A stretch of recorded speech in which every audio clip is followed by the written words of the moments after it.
നമ്മൾ ഈ ഇൻഷുറൻസുകൾ കാര്യങ്ങൾ എടുക്കുമ്പോൾ എല്ലാവരും പൊതുവെ ലൈഫ് ഇൻഷുറൻസ്, മെഡിക്കൽ ഇൻഷുറൻസ് ഇങ്ങനെയുള്ളൊരു കാറ്റഗറിയിലേക്കാണ് എടുക്കുന്നത്. നിങ്ങളെല്ലാവരും മനസ്സിലാക്കേണ്ട ഒരു കാര്യം വെച്ചാൽ ഒരു ഹോം ഇൻഷുറൻസ് പോളിസി ഉണ്ട്. അതുകൂടി എടുത്തു വയ്ക്കുന്നത് നല്ലതായിരിക്കും. നിങ്ങളുടെ വീടിന് എന്തെങ്കിലും സംഭവിച്ചു കഴിഞ്ഞാൽ, അല്ലെങ്കിൽ ഒരു മോഷണം നടന്നു, നിങ്ങളുടെ വീട്ടിലെ വിലപിടിപ്പുള്ള വസ്തുക്കളോ കാര്യങ്ങളോ ഒക്കെ അതുണ്ടെന്നുണ്ടെങ്കിൽ ഇങ്ങനെയുള്ള കാര്യങ്ങൾക്കെല്ലാം നമുക്ക് ഒരു ഇൻഷുറൻസ് എടുത്തു വയ്ക്കാൻ സാധിക്കും. അതാണ് ഹോം ഇൻഷുറൻസ് എന്ന് പറയുന്നത്.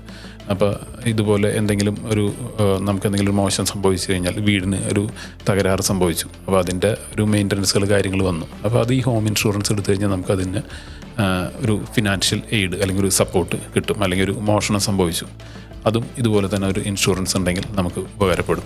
ഇനി മറ്റൊരു കാര്യം എന്ന് വെച്ചാൽ, ചിലപ്പോൾ നമുക്ക് വീട്ടിൽ പുറത്തുനിന്ന് ഒരാളെ നമ്മൾ വീട്ടിൽ വന്നു, അവർക്ക് എന്തെങ്കിലും സംഭവിച്ചു, ഒരു പണിക്കാരനെ കൊണ്ടുവന്ന് പണിയെടുക്കുന്നതിനിടയിലോ എന്തെങ്കിലും ഒരു അപകടം സംഭവിച്ചു, ഒരു മെഡിക്കൽ സംഭവങ്ങളൊക്കെ വന്നു, അപ്പോൾ അതിൻ്റെ ഒരു എക്സ്പെൻസുകൾ കാര്യങ്ങൾ വന്നു കഴിഞ്ഞിട്ടുണ്ടെങ്കിലും അതും നമുക്ക് വേണമെങ്കിൽ ഈ ഹോം ഇൻഷുറൻസ് ഇങ്ങനെ എടുക്കുമ്പോൾ അതുകൂടി കവർ ചെയ്യുന്ന രീതിയിലുള്ള പോളിസികൾ എടുക്കാൻ സാധിക്കും. അപ്പോൾ നോക്കിയിട്ട് നിങ്ങളുടെ ഓരോരുത്തരുടെയും വീടിൻ്റെയോ അല്ലെങ്കിൽ അതിൽ ഉള്ള വസ്തുക്കളുടെയോ ഇലക്ട്രോണിക്സ് ഗാഡ്ജറ്റ്സ് ഒക്കെ ആവാം, ഇങ്ങനെയുള്ളതിൻ്റെ ഒരു വില നിങ്ങൾ മനസ്സിലാക്കിയിട്ട് ഒരു പ്രൊട്ടക്ഷൻ എടുത്ത് വയ്ക്കുക.